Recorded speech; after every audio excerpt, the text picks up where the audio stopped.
14 20 гараа явчих юм шүү. За ийм одоо хэмжээний төгрөг болж байна. За энэ бол өстой амар юм байна. Дахиад яригдаагүй 5-6 орд 100% гадаад компани одоо айл хэдийн орж ирээд ухаад. Эднэр хараа ингэсэн.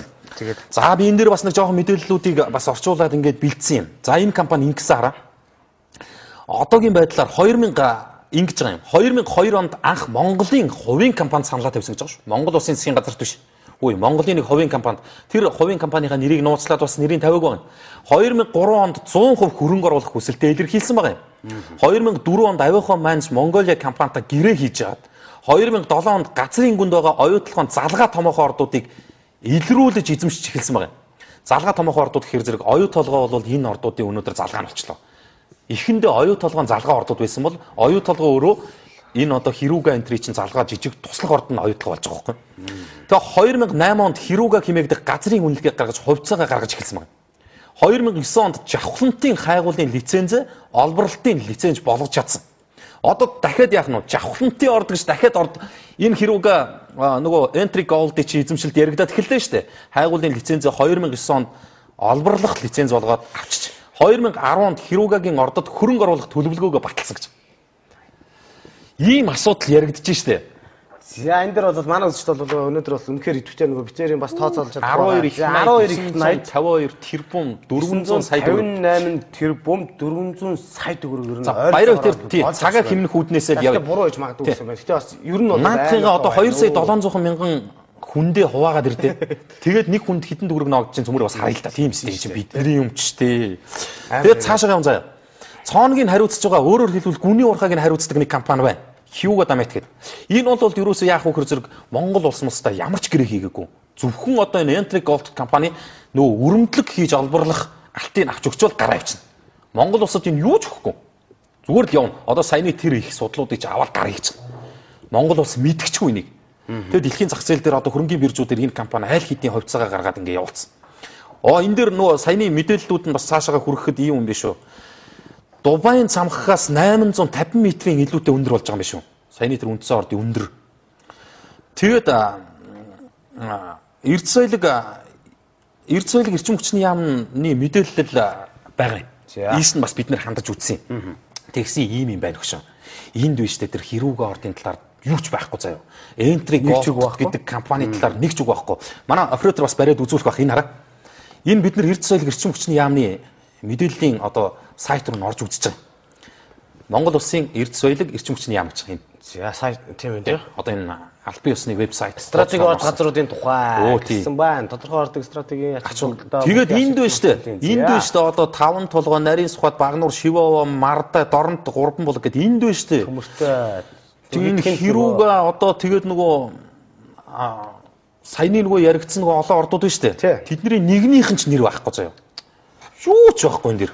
Юу ч байхгүй дурсагдаагүй. Тэр эрдэс соёлын юу гэхээр зэрэг дандаа 2005 оны мэдээлэл байх юм баяраа. Тэгэхэд энэ саяны энэ компани вебсайт руу бас бид нэр хандаж үзлээ. Саяны тэр бичлэг танилцуулга промошныг авч үзснийхаа дараагаар хандаж үзлээ. Тэгсэн араа дэлхий дээр оюу толгойг гадны компани яаж танилцуулж байна? Тэгэхэд Монгол улсын бүхэл бүтэн бодлогын яам заяа оюу толгойг ингэж танилцуулж байна. Та нар хардаа. Ингээ болоо. 2005 оюу толгой өөр байхгүй. Ингээ болоо. Тэгэхэд Entry Gold гэдэг зүгээр нэг компани тий оюутан тэр баруун зүүн хоёр талын ордыг яаж танилцуулж байна? Эхлээд тэр машиныг оруулаад машин тэр 6.5 м-ийн өндөртэй машин юу ч гэж харуулад тэр өндөр цамхгууд юмтай харьцуулаад тэр судлыг цаашаага үргэлжлэх боломжийг тодорхойлоод өгж байгаа. Тэгэхэд манай бодлогын яам нэг ийм зураг тавьчаал ингээл байж байгаа. Өөр юу ч байгаа. За нүүбэд хандмаар юм байна да. Тэгвэл одоо нүүбэд хандхаар л болцсон юм байна. Алтан дээр суусан гуйлагчин гэдэг нь үнэхээр үний юм аа гэдэг л одоо манай үзэгчд бол маш их явуулсан. За өөрчдийг зарлая. Монголын төрийг барьж байгаа. За тийм улсууд үгээ засгийн газар бол зүгээр за ёстой. Уушгаар. За тэгээ бэлгээ бас нэг мэдээлэл хүргэснэг би бас санийч аль компани гэлээ. Би бас Entry Gold гэдэг Канадын компани байна. Канадын. Тэгснээр би бас өнөөдөр ингээд энэ бол бас нэг юм газрын зураг бас нэг үзүүлэх гэж бодож байна монголчуудаа. Тэгээ энэ яадаг гэсэн чи одоо Монгол улсын газрын зураг дээр олборлолт явуулж байгаа гадаадын хөрөнгө оруулалттай компани одоо ерөөсө бүх юуг тавьсан билээ. За тэгээ лиценз эзэмшигч улсуудын нэгдсэн тоо гэж энэ тоо нэг. За тэгээ би ерөнхийдөө зусах ярьчих. Тэгээ саяны компани одоо тэгээд магадгүй байдгүй. За хятад ихэд 232, Орос 248, Япон 141, Америкийн нэгдсэн улс 12, Англи 443, Солонгос 70, Канада 76, Герман 16, Украин 3, Чех 4, Австрали 28, Унгар 2, за Болгор 8, за Бигам 98, Франц 14, за гэж ингэсэн. Канада хань. За Канадыг хоёлаарай тий. За Канада 76. 76 юу? 76. Одоо энд бол ингээд нөгөө улс орн. Тэгэхээр нөгөө Entry Gold ч бэлэг нэмбэрэлтэй тоогоор л одоо ингээд манай их хурлын гишүүн бүрийн тоогоор лиценз 76 лицензтэй. Энэ Монголын газар байна уу гэсэн. Байхгүй. Одоо ингээд харалтаа чи. Одоо Монголын одоо юутай газар хаана байхгүй. Дэлхийн газар, баярагийн газарыг хайвал олдохгүй дээ тий. Олдохгүй. Юу Монголын газар олдохгүй юм шүү дээ. Газрын зурагч байхгүй ерөөсөө ингээд бүх байх чи. За ийм одоо тэгээд ийм одоо нэрээр аваад тэгэл хужаанаар зараал цаашаа ингээд. За Монгол улс бол одоо үнэхээр хэцүү байдалд орсон гэдэг бол агуу компани юм уу энэ нэрээс та хасарсан компани нэрээ ийм их хөнгөний асуудал тэгэл энэ хараа би бүр ингээд бүх нөгөө санхүүгийн тайлан майлан луунаараа бүр толгой эргээд бүр сүултээ бүр ичигч айх хоёр зэрэгцээдэг бүр болтол хэдэн 100 сая доллараар тэр ашиг орлогоо тавьсан байна шүү дээ. Энэ дэр би бэлдсэн байгаа гэхдээ харуулна. Тэгэд энэ хамгийн сонирхолтой нь Монголд хаяга тавьсан байгаа. Энэ Mongolian Office Entry Company Монгол дэх офис гэж байгаа байхгүй. Энэ ингэж байна. Монгол улс Улаанбаатар хот 1-р хороо Сүхбаатар дүүрэг тий Жамингүний годамж гэж байгаа. Тэгээд одоо энэ Temple Wave Resistance гэдэг ямар байгууллага юм те энэний 3А тооттой байна гэж байгаа. Тэгээ ингээ 3 утасны дугаар тавьчихсан 976 гэдэг Монголын кодтой 3 дугаар тавьчихсан. Үзэгч та бүхэн хэрвээ харж байгаа бол залгаарай шээ. Авдгүй юм билээ. Ямар ч байсан байгууллагын утаснаас залгахаар энэ бол авахгүй юм билээ. Зөндөө залгаж үзлээ холбогдох гээд. Гэхдээ бас нэг тэр олон зуун сая хүнний сая долларын ашиг болж байгаа компани те нэг операторын үгийг сонсъё гэж бас бодлоод те өмнөөс бас алтаар дуурж магтгүй гэж бодоод авдгүй юм билээ.